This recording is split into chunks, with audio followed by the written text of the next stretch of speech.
Imagine your morning routine interrupted by a cosmic event so powerful that it instantly strips away half of Earth's ozone layer. No warning, no time to prepare. Just a flash of invisible death from across the galaxy that fundamentally changes life as we know it.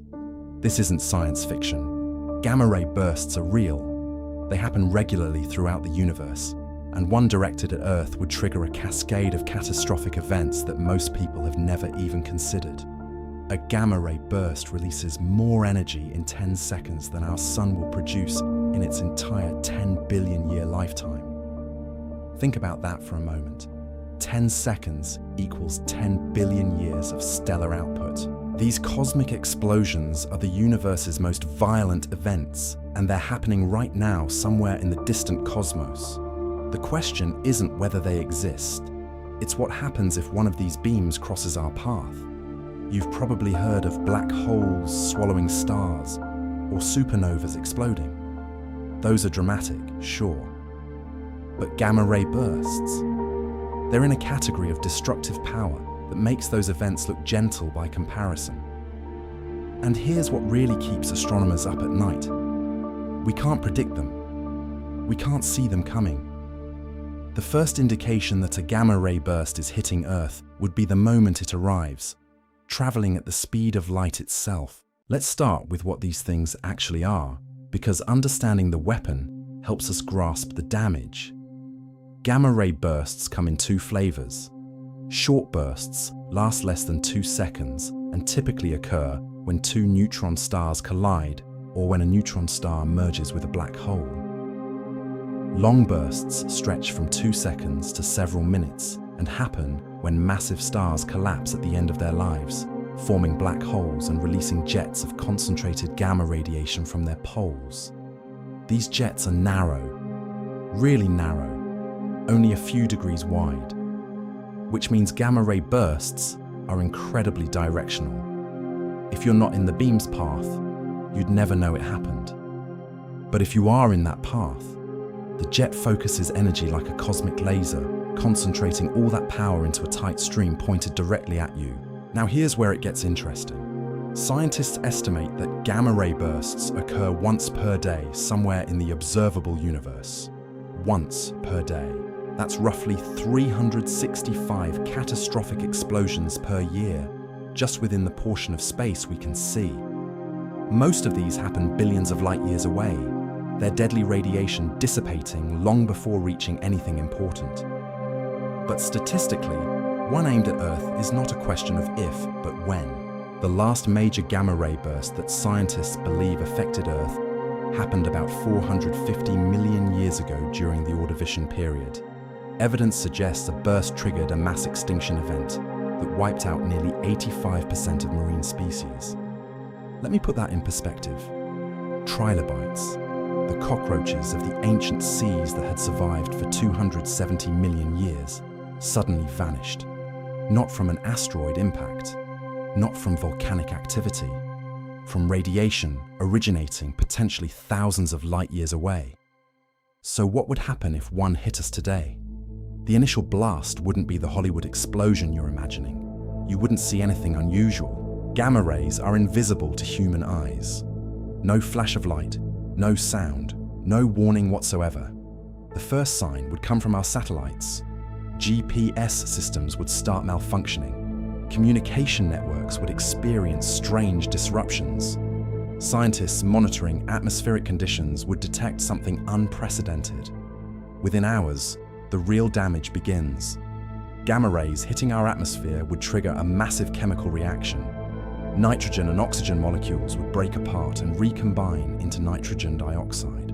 This brown gas would spread across the sky like a toxic blanket, but the color change would be the least of our problems. Nitrogen dioxide is a voracious ozone destroyer. Our ozone layer is already fragile. We've spent decades trying to repair the damage from chlorofluorocarbons. A direct hit from a gamma-ray burst would shred through it like tissue paper. Computer models suggest that a 10-second burst from a source 6,000 light-years away would destroy roughly 50% of Earth's ozone layer almost immediately. The remaining ozone would take at least 5 years to recover, possibly longer. Without ozone protection, ultraviolet radiation from our own sun becomes the secondary killer. UV levels would spike dramatically. We're not talking about needing more sunscreen, we're talking about UV intensity that causes DNA damage within minutes of exposure. Plants, which form the foundation of our food chain, would be among the first casualties. Phytoplankton in the oceans, responsible for producing roughly half of Earth's oxygen, would die en masse. The ecological collapse would cascade upward. Small fish that feed on plankton would starve. Larger fish that eat small fish would follow. Entire ocean ecosystems would unravel within months. On land, crops would fail globally. Not from the gamma rays directly, but from the increased UV radiation cooking them in the fields. Agricultural systems would face simultaneous collapse across every continent. But there's another effect most people never consider. That nitrogen dioxide spreading through the atmosphere. It's not just destroying ozone, it's also triggering rapid cooling. The brown haze would block significant amounts of sunlight from reaching Earth's surface. Global temperatures would plummet. We'd essentially face a nuclear winter scenario without the nuclear war. Ice would begin forming at latitudes where it hasn't existed in thousands of years. So you'd have this bizarre combination of threats happening simultaneously. Increased UV radiation making the outdoors deadly, while global temperatures drop and crops fail from both the cold and the radiation. Supply chains would shatter. Modern civilization runs on just-in-time delivery systems with minimal reserves. Most cities have less than 3 days of food stored locally. When that runs out during a crisis of this magnitude, societal breakdown follows quickly. And we haven't even discussed the psychological impact. Imagine explaining to people that an invisible beam from a dying star, thousands of light years away, has fundamentally altered our planet's habitability. There's no enemy to fight, no solution to implement, no way to reverse what's already happened, just adaptation to a new, harsher reality. The closest gamma-ray burst candidate that scientists currently monitor is a star called WR104, located roughly 8,000 light-years away in the constellation Sagittarius. It's a Wolf-Rayet star, a type known to produce long gamma-ray bursts when they die. The unsettling part? Its rotational axis might be pointed toward Earth. Might.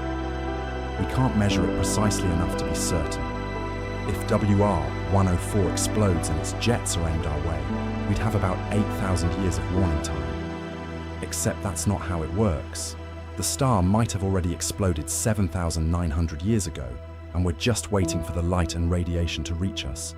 Or it might explode tomorrow, or 100,000 years from now. There's no way to know, which brings us to the more immediate concern. Not all gamma-ray burst sources are thousands of light years away. Some stars capable of producing these events exist in our cosmic neighborhood. And that's where things get truly unsettling, because proximity changes everything about the threat level we're facing. The closest significant threat isn't some distant star we can barely observe. It's right here in our galactic backyard. IK Pegasi, a binary star system only 150 light-years away. One of its components is a white dwarf that could potentially trigger a Type 1a supernova. While not quite a gamma-ray burst, the radiation output would still be catastrophic at that distance. Then there's Betelgeuse, roughly 650 light-years away. Everyone's favorite dying star. When it finally explodes as a supernova, it'll be bright enough to cast shadows at night for weeks, possibly months. But Betelgeuse probably won't produce a gamma-ray burst. Its rotation isn't fast enough, and its axis isn't aligned toward us. Probably. The real danger comes from stars we haven't identified yet. Our galaxy contains hundreds of billions of stars. We've catalogued and studied maybe a few million in any detail. The vast majority remain mysteries. Some of them are ticking time bombs we simply don't know about. Consider this. The gamma-ray burst that hit Earth 1.2 billion years ago, the one that potentially caused a minor extinction event. We have no idea which star produced it. None. We can make educated guesses based on the direction the radiation came from, but stellar positions change over that timescale. The source has likely moved, died, or been obscured, which means right now, at this very moment, there could be a Wolf-Rayet star 2,000 light-years away, axis pointed directly at Earth in its final days before collapse. And we wouldn't know until the radiation arrived. No warning, no preparation time. Just 8 minutes after the initial detection, the full force of the burst hitting our atmosphere. But let's talk about what detection actually means. When astronomers say they've detected a gamma-ray burst, they're not talking about some early warning system that gives us time to prepare. They're talking about satellites that register the radiation after it's already reached Earth's orbit. The SWIFT satellite, launched in 2004, is specifically designed to detect gamma-ray bursts. It's found hundreds of them. Every single one was detected after the fact. The radiation had already arrived. We were just measuring it. There is no theoretical way to detect a gamma-ray burst before it reaches us. The radiation travels at the speed of light. Any warning signal would also travel at the speed of light. They'd arrive simultaneously. So when scientists monitor potential gamma-ray burst candidates like WR104, they're not watching for early warning signs. They're making statistical predictions about when these stars might explode based on their current state. But stellar evolution doesn't follow a precise schedule. A star might show signs of instability for 100,000 years before finally collapsing. Or it might seem perfectly stable right up until the moment it detonates. Here's what makes this particularly frustrating from a planetary defense standpoint. We've spent considerable resources developing systems to detect and potentially deflect asteroid impacts. Those threats, while real, give us years or even decades of warning time. We can see asteroids coming. We can calculate their trajectories. We can potentially do something about them. Gamma-ray bursts offer none of those advantages. We can't see them coming. We can't deflect them. We can't hide from them. The only defense is distance, and we don't get to choose how far away the next burst occurs. Now, you might be wondering about the frequency of these events. How often do gamma-ray bursts actually happen? In the observable universe, astronomers detect roughly 1 gamma-ray burst per day. Sounds terrifying until you remember the observable universe contains approximately 2 trillion galaxies. 1 burst per day across 2 trillion galaxies means they're actually quite rare in any specific region of space. In our Milky Way galaxy, estimates suggest a long gamma-ray burst occurs maybe once every few million years. Short bursts from neutron star collisions happen even less frequently in any given galaxy. So, the odds of one happening close enough to Earth to cause significant damage during human civilization's existence are remarkably low. But here's the thing about low probability, high consequence events. They only need to happen once. You can have a 1 in 10 million chance every year, and that's still a non-zero chance. Roll that dice enough times over a long enough period, and eventually you hit the wrong number. Earth has existed for 4.5 billion years. Life has existed for roughly 3.8 billion of those years. In that time, our planet has likely been hit by several gamma-ray bursts at varying distances. Most were probably far enough away to cause minimal damage. Maybe some minor ozone depletion. Perhaps some increased mutation rates. Nothing catastrophic enough to show up clearly in the fossil record, but at least one, possibly more, likely contributed to extinction events we've documented. The Ordovician extinction 450 million years ago remains one of the leading candidates. Several factors point toward a gamma-ray burst as a contributing cause. The timing, the pattern of which species died and which survived, the geochemical signatures in rocks from that period. None of it proves a gamma-ray burst occurred, but the evidence is consistent with that scenario. And that's the uncomfortable reality of this threat. Even if a gamma-ray burst contributed to past extinctions, we might never find definitive proof. The radiation doesn't leave convenient markers in the geological record like asteroid impacts do. No massive craters, no global layer of shocked quartz, just some chemical anomalies and a whole lot of dead species. The scientific community has devoted significant effort to modeling what different intensities of gamma-ray bursts would do to Earth at various distances. The results create a graduated scale of nightmare scenarios. At 6,000 light-years, you're looking at that 75% ozone depletion we discussed earlier. Civilization ending, but not necessarily species ending. At 3,000 light-years, ozone destruction would be nearly complete. The UV radiation would make terrestrial life essentially impossible without artificial protection. Ocean life would fare slightly better, but not by much.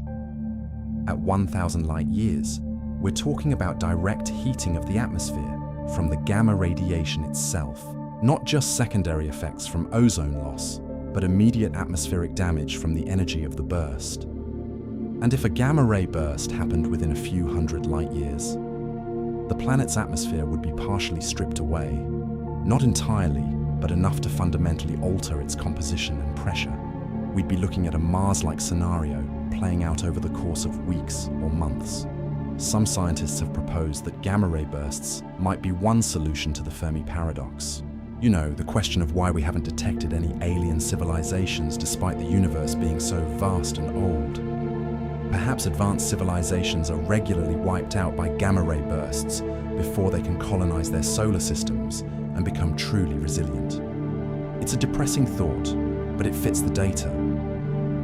If gamma-ray bursts occur randomly throughout galaxies, and if civilizations take millions of years to develop and spread, the math works out to most civilizations getting hit before they achieve interstellar capability. Of course, this assumes civilizations develop at roughly the same rate everywhere, which is a massive assumption. Maybe some civilizations develop faster. Maybe some are just luckier with their cosmic neighborhood. But there's another angle to consider here. What if we're actually in a relatively safe period right now? Gamma-ray bursts were far more common in the early universe when star formation rates were higher. More massive stars being born means more dying in supernova and creating gamma-ray bursts. The universe was a significantly more dangerous place a few billion years ago. As the universe ages and the rate of new star formation decreases, gamma-ray bursts become less frequent. We might be living in an era where the cosmic shooting gallery has finally calmed down enough for complex life to persist long enough to develop intelligence. That's simultaneously comforting and unsettling. Comforting because it means the threat is decreasing over time. Unsettling because it implies that earlier epochs would have been even more hostile to life. Now here's where things get interesting from a detection standpoint. We can actually monitor for gamma-ray bursts in real time. Satellites like Swift and Fermi are constantly watching the sky, detecting gamma-ray bursts as they happen. When a burst occurs, these satellites can determine its direction and intensity within seconds. Ground-based telescopes can then quickly point at that location to observe the afterglow in other wavelengths. This detection capability is relatively new. We've only had comprehensive gamma-ray monitoring for a couple decades. Before that, we were essentially blind to most of these events unless they were close and bright enough to detect with limited equipment. What this means is we now have advance warning. Not enough to do anything about it, mind you, but at least we'd know it was coming. A gamma ray burst from 1,000 light-years away would give us exactly zero warning, because the radiation travels at the speed of light. We'd detect it the same moment it hit us, but we would at least understand what was happening as it happened. Scientists could immediately begin modeling the atmospheric effects, predicting the ozone depletion, calculating how long we had before UV radiation reached lethal levels. In theory, humanity could begin emergency preparations, building underground shelters, stockpiling food and water, developing UV-resistant crops, creating sealed environments where people could survive until the atmosphere partially recovered. Would any of this work? Maybe. Probably not for most people. but it might give a small portion of humanity a chance to survive. Better than nothing, which is what previous extinction events got. Some researchers have proposed early warning systems that could potentially detect the supernova that precedes a gamma-ray burst, giving us days or weeks of notice instead of 0. The idea is to monitor nearby massive stars that are candidates for producing gamma-ray bursts. If we detect one going supernova, and if it's oriented toward Earth, we'd have a brief window before the gamma radiation arrived. The problem is that not all supernova produce gamma-ray bursts, and we can't always predict the orientation of a star's rotation axis with enough precision to know if the jets will point at us, so we'd potentially have a lot of false alarms. Evacuating cities and building emergency shelters every time a nearby star explodes would get expensive quickly, but it's better than the alternative. There's also the question of what we do about stars we can't see yet. Remember, we can only detect stars up to a certain distance with current technology. There could be massive stars beyond our detection range that are pointed right at us, ready to explode, and we'd have no idea until the gamma rays arrived. This brings us to one of the strangest aspects of the gamma-ray burst threat. It's one of the few cosmic dangers that's completely democratic. Asteroid impacts can be predicted and potentially deflected. Solar flares give us hours or days of warning, and we can shield critical infrastructure. Even supervolcano eruptions show warning signs months or years in advance. But gamma-ray bursts, they don't care how advanced your civilization is. They don't care how much warning technology you've developed. The radiation and the information about the radiation arrive at exactly the same moment, traveling at the same speed. There's no outsmarting physics on this one. You could argue this makes gamma-ray bursts the universe's ultimate equalizer. A civilization 1,000 years more advanced than us would be just as vulnerable to a nearby gamma-ray burst as we are, unless they'd already colonized other star systems, in which case at least their species would survive even if their homeworld didn't. And maybe that's the real lesson here. The only true defense against gamma-ray bursts, or any extinction-level cosmic threat, is redundancy. Multiple planets, multiple star systems, spreading humanity across enough space that no single event can wipe us out completely. It's not a comforting answer because it requires capabilities we're centuries away from having. But it's the only answer that actually works in the long run. So, where does this leave us? We're sitting on a planet in a galaxy where random beams of death occasionally sweep across space, destroying ozone layers and ending civilizations. We can't predict them with any useful accuracy. We can't shield against them. We can't deflect them. The best we can do is watch the sky and hope we're not in the wrong place at the wrong time. The odds are in our favor. Probably. Most gamma-ray bursts happen far away. Most nearby massive stars aren't oriented to point their jets at us. Most of the time, we're safe. But most of the time isn't the same as all the time. And on cosmic timescales, even unlikely events become certainties if you wait long enough. Every night, somewhere in the universe, a massive star dies. Its core collapses. Jets of gamma radiation scream out from its poles at nearly the speed of light. Those beams sweep across the galaxy like cosmic searchlights, invisible and unstoppable. Most of the time, they hit nothing but empty space. Occasionally, they hit a planet. Very occasionally, that planet has life on it. We've been lucky so far, 4.5 billion years, and Earth has never taken a direct hit from a nearby gamma-ray burst. We've survived long enough to develop intelligence, build civilizations, create technology, and finally understand the threat we're facing. That's worth something. Maybe everything, but luck runs out eventually. That's just statistics. Somewhere out there, a massive star is rotating. Maybe its jets are pointed at us. Maybe it'll explode tomorrow, or next year, or 1,000,000 years from now.